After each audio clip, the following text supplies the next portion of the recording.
Reactor online. Sensors online. Weapons online.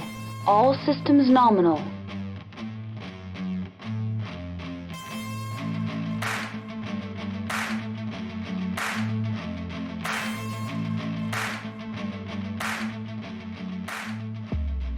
Hello everybody, Carrie here with the Unicorn Company Podcast, and today we are looking at the, we are looking at the mechs from the Proliferation Cycle box set.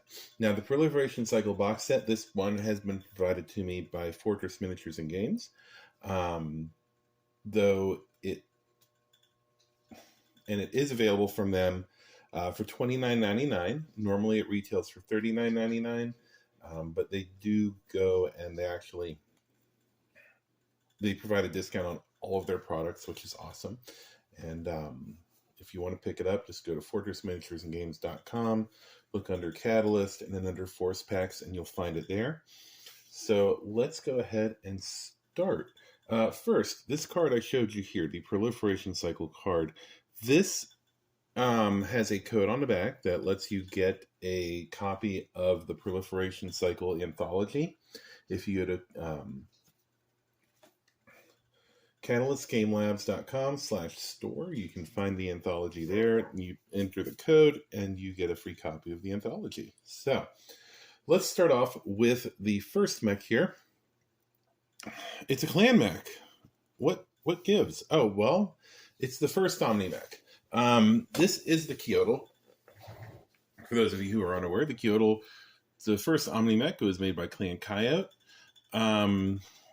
As far as the model itself, it's very well detailed. I didn't have any issues with mold lines or anything like that with this one. Excuse me. And I'm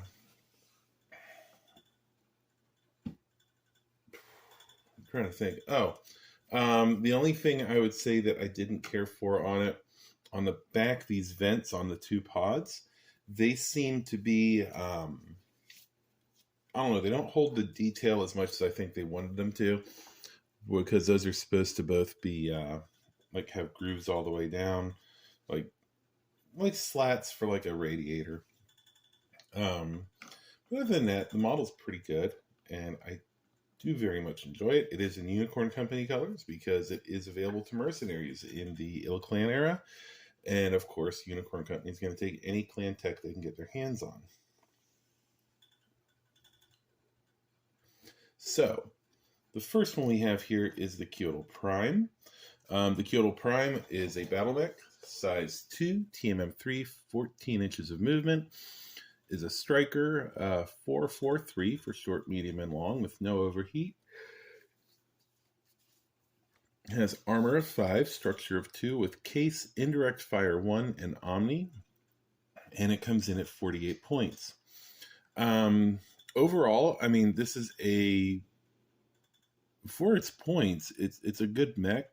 48 points, so you are competing with a lot of different things out there that are heavier and can hit about as hard, if not harder, simply because of that TMM. Because the cost of the mech goes up or down depending on the target movement modifier. So then we have the Kyotl D. This is the other mech, or the other mech on the card. It is 46 points, a little bit more cost conscious, I guess you could say. It is a battle mech, size 2, TMM3, movement of 18 inches. It's a striker. Short and medium are 4 with a long of 1. No overheat value.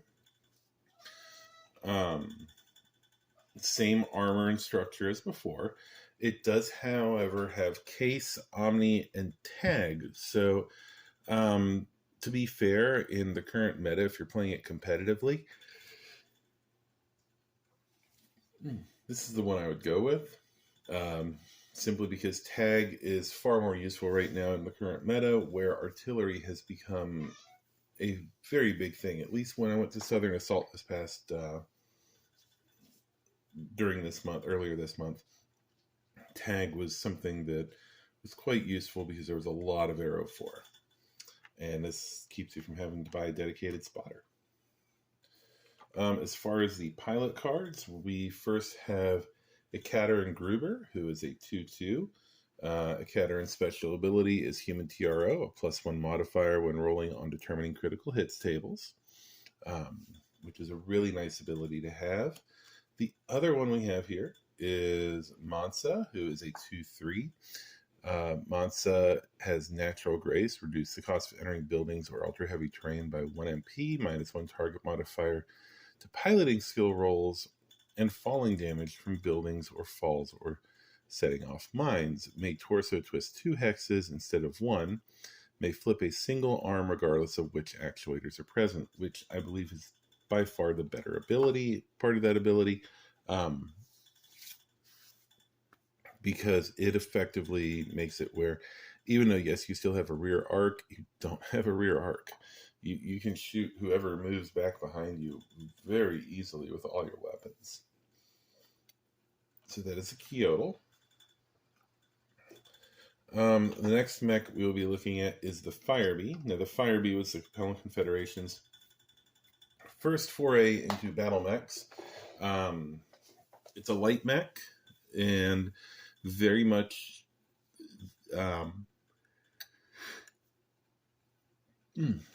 part of that lineage of the Wasp and the Wasp and Stinger in a way, as far as visually.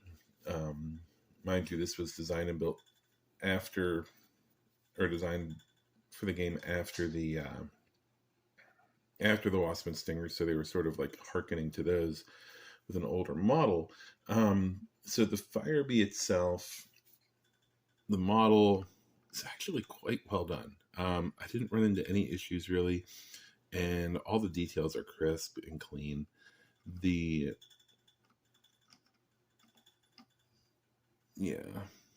mech, like I said, it's a nicely done model, and I do like it. What's funny is when we get to the card, we'll talk about it in a minute, it has these nice big giant backpack things, right? But it's funny, it doesn't use them in one of the configurations, which would be the first one. And also, this mech is painted in the colors of McCarran's Armored Cavalry, which is a ash gray with silver highlights. I decided to use Imperial Japanese Navy ash gray, as it is very unique. And also, it's Capellan Confederation. It's sort of a terracotta warrior feel as far as the colors. So I do like that, and I think that fits very well. So first, even though we have giant backpacks here, we have the FRB-20, or the WAM-B, Firebe. It's a 15-point mech, battle mech, size 1, team M2. Moves 10 inches. It's a brawler. Short and medium of 1, long of 0 with an asterisk. No overheat, has 2 armor and 3 structure, with indirect fire 0 asterisk. It's available in every era, but I don't know why you'd want to pilot this in every era. For its time, good mech. Once you get past the Succession Wars, this thing, not good mech. I don't know how else to put it. It must have been floating around in the periphery or something, because it just, after the Succession Wars, I don't see why people would have kept using it. I do understand why it came back during the Blakist era, but that's a different story for a different day. Then we have the FRB-2E Firebe. This one's 18 points, battle mech, size 1, TMM2, movement of 10, jump, brawler, 110, so no long range, with an overheat of 1, so it does have a little extra punch, armor 3, structure 3, with no specials. This is what I would expect to see floating around in the Succession Wars era. It's a little bit more competitive with the Wasp and Stinger, which I think sort of makes it, I don't know how to put it. It sort of makes it better in a way. I don't know how to put it. I gotta stop saying that, by the way. But yeah, it's more in line with the Wasp and Stinger, which I think makes it a little bit more competitive for that. So let's look at the pilots for the Firebe. Of course, they're not going to be hot shots like the clan boys and girls that we just saw. First, we have Porfirio Filardo. Porfirio is a 4/4 gunnery piloting. Their special ability is Iron Will. Opponents using the Animal Mimicry, Antagonizer, or Demoralizer SPAs against Filardo receive a +2 target modifier to activate the ability. Okay. A little bit stronger against Iron Will. Then we have Frin Parkova. And Frin has the ability, Frin's a 3/3, so a little bit better there. And has the ability Maneuvering Ace, may make lateral shifts, apply -1 modifier to pilot rolls to avoid skidding.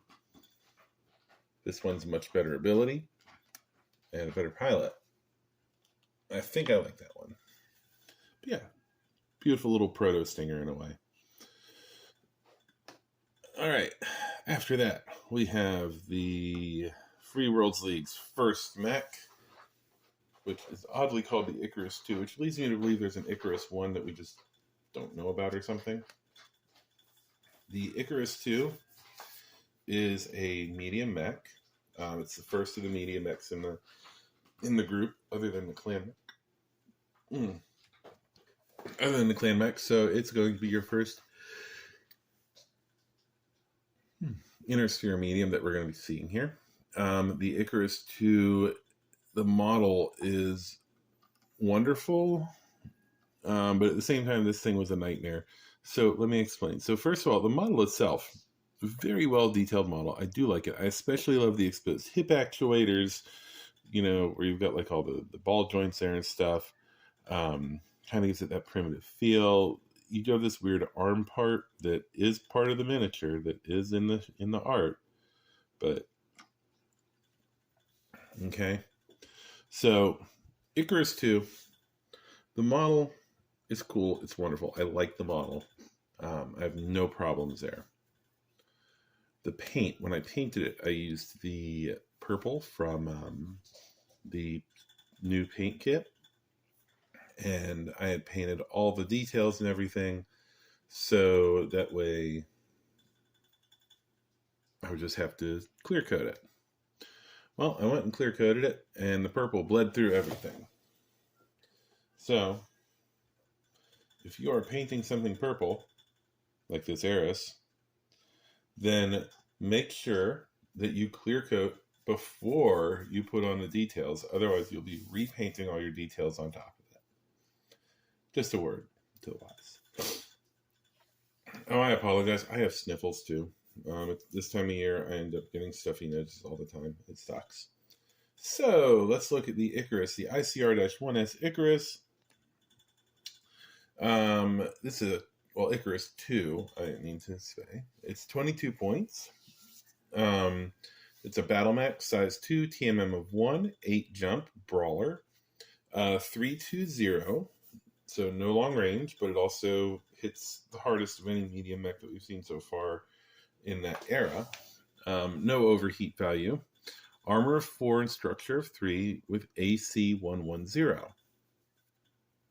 No, it would hit harder than any medium we've seen so far. It's the only one, but between it and the Firebe, it hits drastically harder at short. Special abilities are AC 110, and of course, it's available in every era. It's decent for its era. Once again, given that it's primitive technology, it's it's like one of the first ones to walk off the line for them.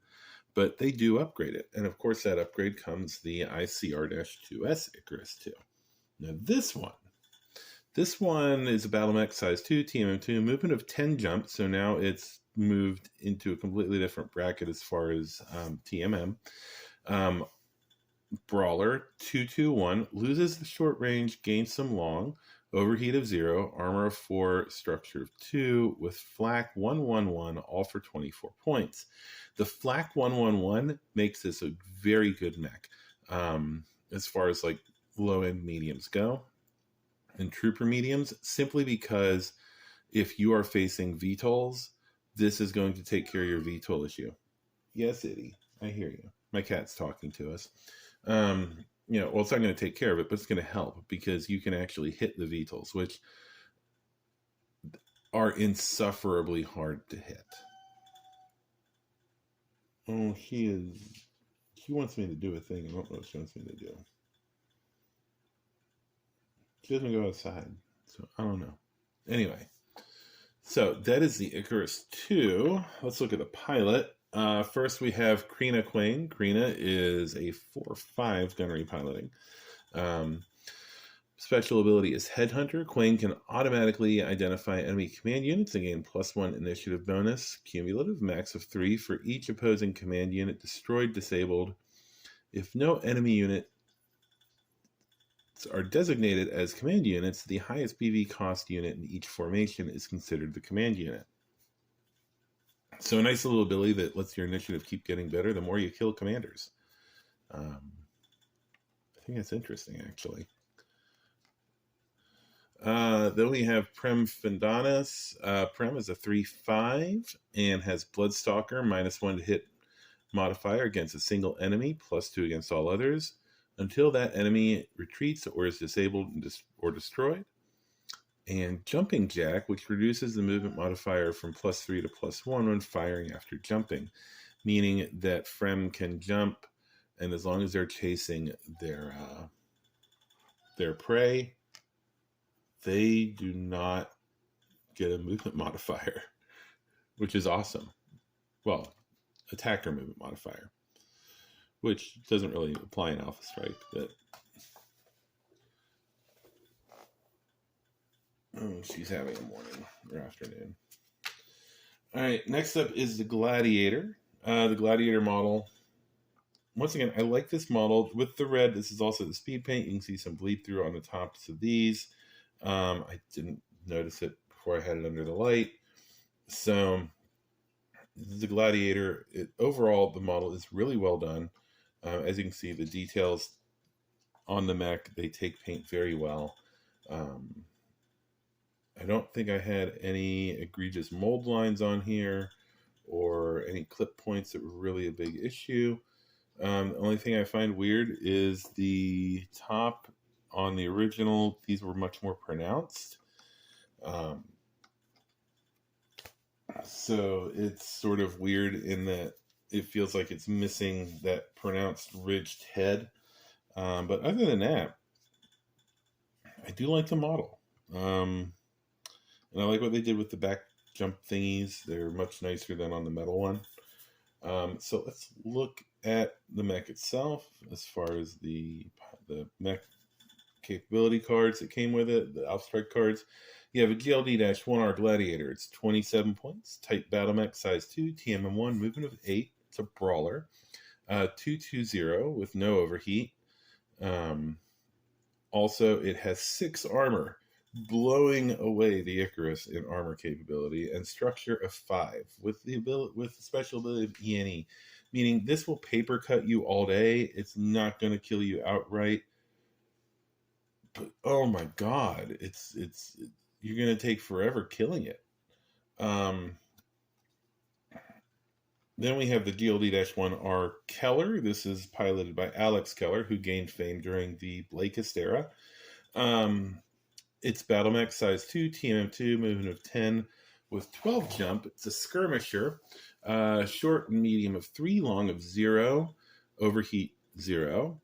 Has 6 armor and 3 structure, and it's 38 points. It does get those C3I, which is part of what's pushing those points up as much as it is. Indirect fire 0 and mech headquarters 2. So C3I C3I is something that it assumes you're connected to a network, and if you're not, then you're just wasting points here. Mech headquarters 2 really doesn't come into things. And of course, then you have indirect fire 0. It's really not going to help you that much. So then we have the pilots. We have Xanth Devereaux. who's a 2/3. Their special pilot ability is Float Like a Butterfly. They may re-roll a successful attack or determine critical hits roll where Devereaux is the target, twice per scenario. The second roll must be accepted. And we also have Alex Keller from the Blakist era, 3/3. Tactical Genius. Prior to play, select a commander for your force. If Keller is your force commander, you may re-roll your initiative roll once each turn. The second roll must be accepted, even if worse than the first. So, give me a second. We're going to get into the other mechs in the last 3. All right, so we are moving on to the last 3 mechs in the Proliferation Cycle pack. The first of these is a heavy mech, the Federated Suns, their foray into battle mech design and development. This is the Battle Axe. I keep wanting to call it a Hammer Hands. I know it's not a Hammer Hands, but in my brain, I keep expecting to see those little flares on the end of the gun. But anyway, so this one is painted with the speed paints. Once again, this is in the colors of the first Federated Suns Armored Cavalry. And the model itself, once again, very well done model. No real issues with mold lines or sprue clip points that I could find. And I do love the level of detail on the model. And size-wise, it is what you'd expect for something of this weight. It's pretty much something you'd expect to be like in the Warhammer size range as far as battle mechs go. The miniature overall is very well done. And like I said, the speed paints, they are wonderful. Not so much bleeding through on the green as there was on the other 2 colors. Now, the Battle Axe comes with a card with 2 mechs. First of all, is the BKX-7K Battle Axe. It's 31 points, available in every era. It's a battle mech, size 3, TMM1, movement of 8, jump. It's a sniper. Short, medium, and long are all 2s. Armor on this is 5, structure is 6, with the ability of overheat long. So it can do up to 4 damage in a turn. It's just going to pay for it with being slower and less accurate after it does. Overall, it's for its era. Once again, it's a good mech, but we do have a later model which came out during the FedCom Civil War because people were just trying to throw whatever they could at the problem at that point. And you have the BKX-8D Battle Axe, which comes in at 42 points. It's battle mech, size 3, TMM of 1, movement of 8, jump again. It's a skirmisher. Does 5 at short, 4 at medium, and 2 at long with no overheat value. Its armor goes up significantly. It goes up to 7 armor. Structure is at 4. It has a C3 slave, case, indirect fire 1, and mech headquarters 1. The C3 slave, once again, unless you're running a C3 network, it's really not helping you. Also, it's costing you extra points because the game assumes you are connected to a C3 network automatically. Case obviously does what Case does. Indirect fire 1, it can be helpful if you have a lot of built-up terrain and you don't have line of sight to a target and someone can spot for you. And of course, Mech Headquarters 1, unless you're using the special rules that use it, it's really not going to affect your game.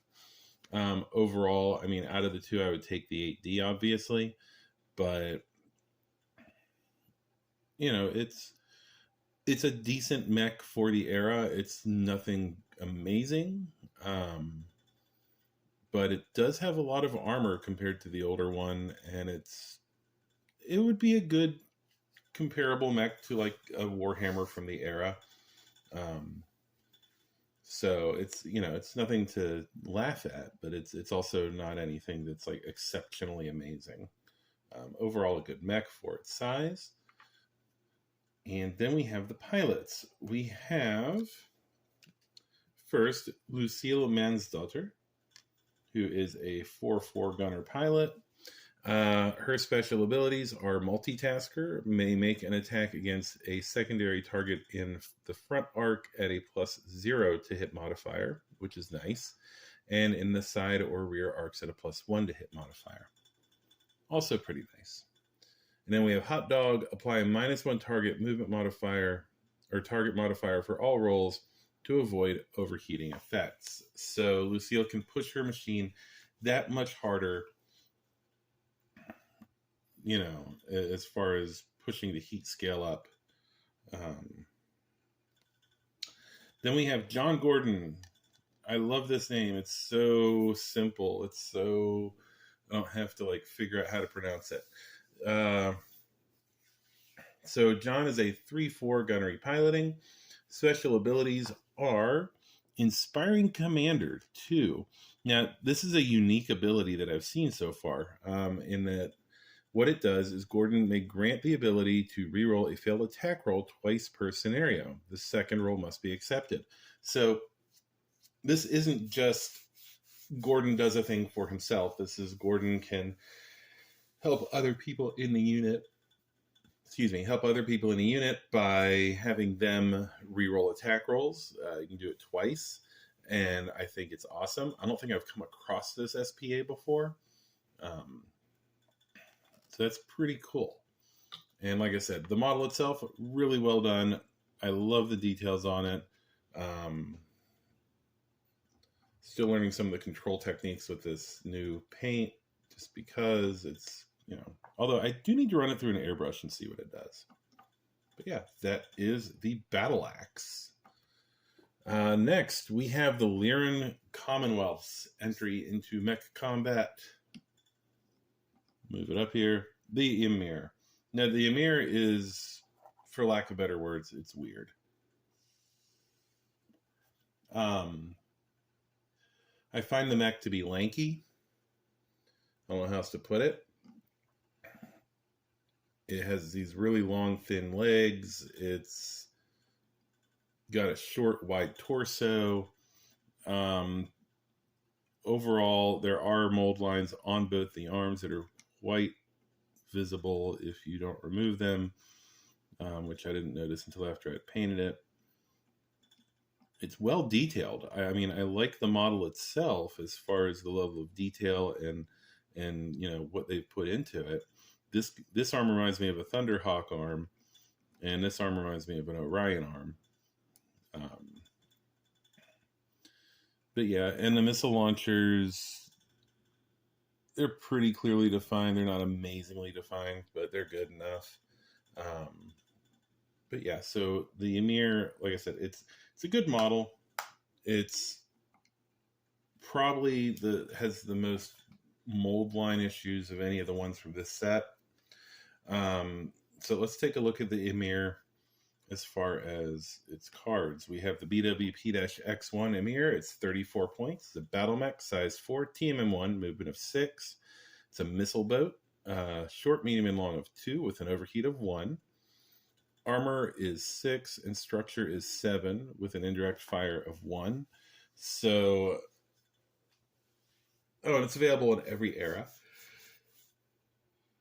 Because who doesn't want an assault mech that does 2 damage? It's short, medium, and long, right? Overall, this is something I've noticed, is that regardless of size, in the early battle mechs, you have a lot of problems with pushing the damage values, at least in Alpha Strike, up past 2. Of course, the indirect fire ability, like I said, with the battle axe, same situation. If you don't have any targets and you happen to have someone spotting for you, it can be useful, but it's not like the goal of this mech to be an indirect firing machine. Then we have the BWP-2B Amir. It's 36 points. Once again, available in every era. It's a battle mech, size 4, TMM1, movement of 8, missile boat, 332, loses the overheat. Armor of 6, structure of 7 with indirect fire once again. So, given that there's a 2-point difference here, I think the main thing there is that you're getting the damage to be not overheat damage, which makes this one a little bit more effective, and for the time period would make it actually very, very scary. Because, like I said, pushing past 2 was a hard thing to do. in that era. So overall, I mean, for the era it's from, it's decent. I do feel like the Battle Axe sort of got like a bump that the other ones didn't, because it's from the later variant is from the FedCon Civil War era.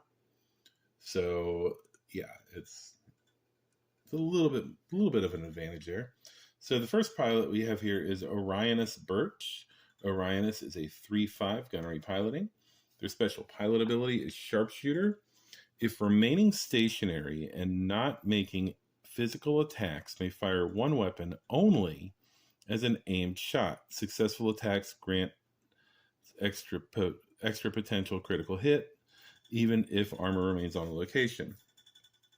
So if you're using it like a sniper, so to speak, and just holding still and shooting at a target with a single weapon system, you can possibly push through a critical hit, which could be nice, during a game of Classic, because it's like suddenly there's this potential that you're going to get, it's like having the magic BB, as it were, but being able to request it, which is a cool ability. The other one we have here is Moria Tangara Forius Steiner. Somebody really needs to have the family name in there. They're a 4-gunner, 3-pilot, the special pilot ability of Lucky 1. Lucky is you may reroll a failed attack roll or piloting skill roll once per scenario. The second roll must be accepted. This one screams to me that they're showing us a social general, someone who isn't as qualified as they should be for the job, who just happens to get through with money and luck. So yeah, you have that there, and they're a decent decent-ish pilot. I don't know. At least their piloting skill roll is a 3. But yeah, so that's the Amir, and like I said, the mold line's mainly on the tops of the arms. Everything else is pretty good. I just find it to be a weird model. And then finally, we have the Mac Daddy. We have the original. We have the one and only, the Mackie. That's right. So the Mackie model does have mold lines on the gun arms, but they're at the horizontal, so they really don't interfere with doing anything if you don't feel like going through all the trouble. Which, mind you, I'm just doing this for tabletop quality. I'm not worried about it. Detail level on it is amazing. Once again, this is the paint set from this is paints from the beginner set. And oh, you have a hair on your leg. One of the dangers of being a painter with a cat is that you have to constantly be on the lookout for little hairs. So the model itself is very well done. I do wish that there were a bit more of a gap in that little area right there, because it is a pain in the ass to get that painted properly. Otherwise, I really don't have any complaints or anything about it. I like the way that they redid the torso guns so that they're up in the torso assembly, not in the groin, so I don't have to hear any more stupid jokes about crotch guns on the Mackie. And my brain keeps saying that this part right here should be where the rotating point is, although I know that's not right. But yeah, so that pretty much, the Mackie, like I said, it's a good model. I do like how it came out. I do very much enjoy the level of detail in it, because all the other Mackies, there wasn't quite that level of detail. And when I say all the other Mackies, I've had the Mech Force UK Mackie, and I've had the Iron Metals Mackie, and both of them, lackluster isn't the word. We'll just leave it at that. So then we get into the Mackie. So first we have the MSK-5S Mackie. This one is 36 points. It is a battle mech, size 4, TMM1, movement of 6, a sniper. Available in every era, apparently, even though you didn't see them that much after after Kerensky left. Has a short, medium, and long of 2 with 1 overheat. Has armor of 7 and structure of 8 with no specials. So essentially, it wasn't that this thing was overwhelmingly powerful. It's that this thing was overwhelmingly hard to kill for the era.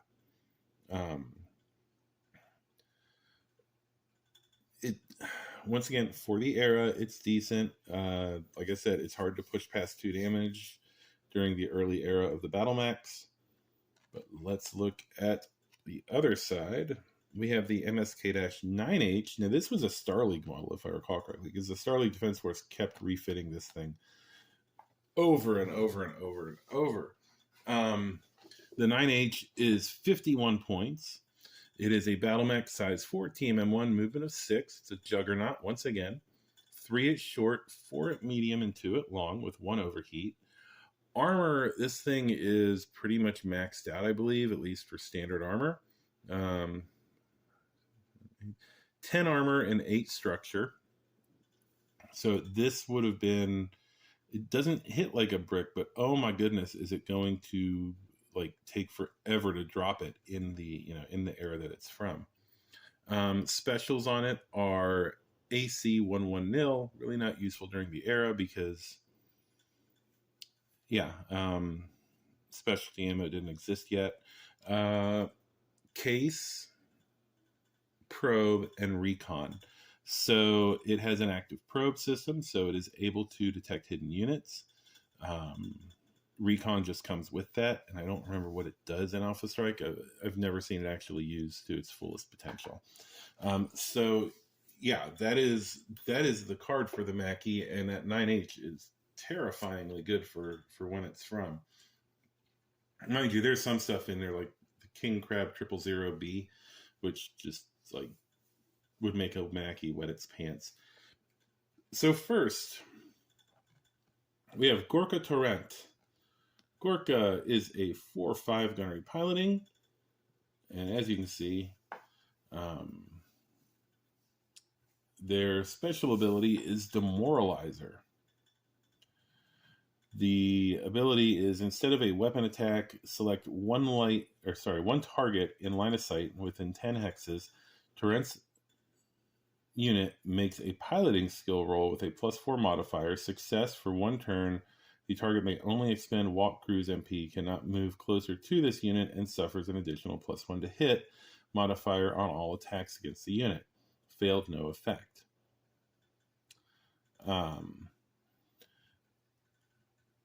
It's a decent unit, or decent ability, but at the same time, you're wasting a lot of, you're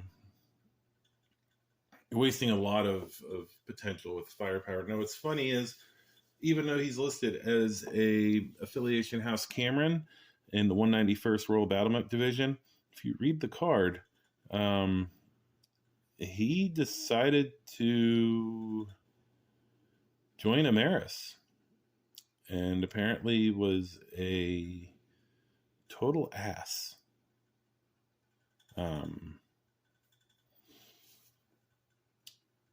Then we have the first pilot of a battle mech, Charles Kincaid, 2 gunnery, 4 piloting. His special ability is Marksman, may make a special aimed shot attack as if using a targeting computer, may only fire 1 weapon, or apply an additional -2 to hit modifier if making an aimed shot with a targeting computer. So thankfully this doesn't have a targeting computer in it, but it's very scary, because he essentially can pull off targeting computer shots. So, it's pretty awesome, but it's also kind of scary at the same time. So this is the Mackie. Like I said, the model, I love this model. It does the Mackie justice. It's not weird in any way, shape, or form as compared to its 2 predecessors, which I know they were working off the art back then, but it's just, this feels more like the Mackie that, you know, like that first battle. It's very barrel chested, very, yeah. So before we finish up the video, I also want to announce the winner of the Gray Death Legion Heavy Battle Lance. So as you recall, last month I said that we were going to be, oh shoot, my poor brain went blank. As I said last month, we were going to be giving away a Gray Death Legion Heavy Battle Lance to one of our patrons. And I am proud to announce that this box right here, let's see if I can, oh, it won't let me change, oh no, it does let me change Zoom, just wrong direction. This box right here will be going to our patron, Hailey Saint. Hailey, you'll be receiving a message from me soon to let you know that you've won this. I really hope you enjoy your Gray Death Legion mechs. Next month, we will be looking at a couple of different miniatures. I won't be giving either of them away, but I will see what I can do about a giveaway for next month as well. So until next time, this is Carrie. Actually, no, before that, if you want to support what we do, you want a chance to win prizes like this, go to our Patreon, patreon.com/unicorn company. And you can sign up there. $5 is the minimum tier to win giveaways from the podcast. Also, I do want to thank our sponsor, wonderful sponsor, FortressMiniaturesAndGames.com. They are where we got this from. They're also where we got this Icarus from that I'll be reviewing next month. The box set, like I said, it retails for $39.99. They're carrying it for $29.99 right now, which is an amazing deal. So go over there and get this if you don't have it yet. So until next time, this is Carrie. I'm gonna find my meaning, I can make a change. I wanna play the game. You wanna sink or swim? I'm gonna go